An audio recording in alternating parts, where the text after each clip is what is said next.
সেদিন গাইবান্ধা গিয়েছিলাম, আমারে বসে হুজুর চা বলছেন সবে তোমার বিরুদ্ধে যায়, বিরুদ্ধে গেলাম কি করব? আমি কি আপনার জন্য আয়াত বানাবো? আপনি সুদ খান, সুদের পক্ষে কোনো আয়াত আছে বলেন? আপনি ঘুষ খান, ঘুষের পক্ষে কোনো আয়াত আছে? আপনার বউ চলে বেপরদায়, আমি আয়াত পাবো কোথায়? বললে আপনার বিরুদ্ধে যাবে। এখন পক্ষে যাদের যায় তারা হয়তো এই আয়াত মেনে চলে বলে পক্ষে যাচ্ছে। আমি কি তাদের চিনি? এই যে মানুষগুলো সবাইকে আমার চিনা আছে এখানে বলেন? আমি কোরআনের আয়াতের সাথে মিলিয়ে বললে যাদের সাথে মিলে যায় তাদের তো ভালো লাগবে, আর যাদের সাথে মেলে না ওরা কি আমার জন্য বড় দোয়া করবে না দোয়া করবে? এরপরের আয়াত দেখেন কি শব্দ আল্লাহ দিয়েছেন, সূরা কাসাস 20 নাম্বার পারা 5 নাম্বার পৃষ্ঠা 1 নাম্বার লাইনের 6 নাম্বার আয়াত। যত তাফসির আছে বাংলাদেশে আধুনিক তাফসিরগুলো দেখবেন এই কথা বাংলায় লেখা আছে। আল্লাহ পাক বলেন অনুমাক্কিনা লাহুম ফিল আরদি ওয়া নুরিয়া ফিরআউনা ওয়া হামানা ওয়া জুনুদাহুমা মিনহুম মা কানু ইয়াহযারুন।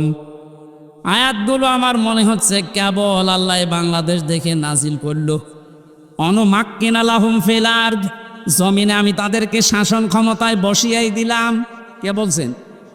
বলেন বলেন কেন দিয়েছি? অনুরিয়া আমি দেখাতে চেয়েছি ফেরাউনা ফেরাউনকে, ও হামানা হামানকে, ও জনদাহমা এবং তার দলের লোকদেরকে, সৈন্যবাহিনীকে। কি দেখাতে চেয়েছি? মিনহুম মা কানু ইয়াহযারুন, ওরা যেই দলকে সবচাইতে বেশি ভয় করত তাদেরকে আমি জমিনের শাসন ক্ষমতা দিয়ে দিয়েছি। 53 বছরে সবচাইতে বেশি যাদেরকে ভয় করা হয়েছে আল্লাহ পুরাটা পাল্টিয়ে মনে হচ্ছে জমিন তাদের হাতে এখন দেওয়ার ব্যবস্থা করে দিয়েছে।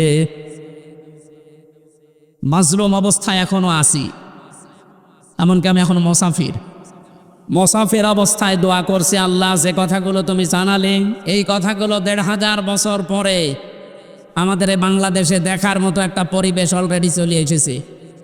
জীবনে তো বহু কিছু দেখেছি, বহু কিছু দেখি নাই, অন্তত এইটা দেখতে চাই যে যারা ভয় পেত সবচাইতে বেশি ইসলামকে, সেই ইসলাম আজ বাংলাদেশে অলরেডি কায়েম হওয়ার পথে।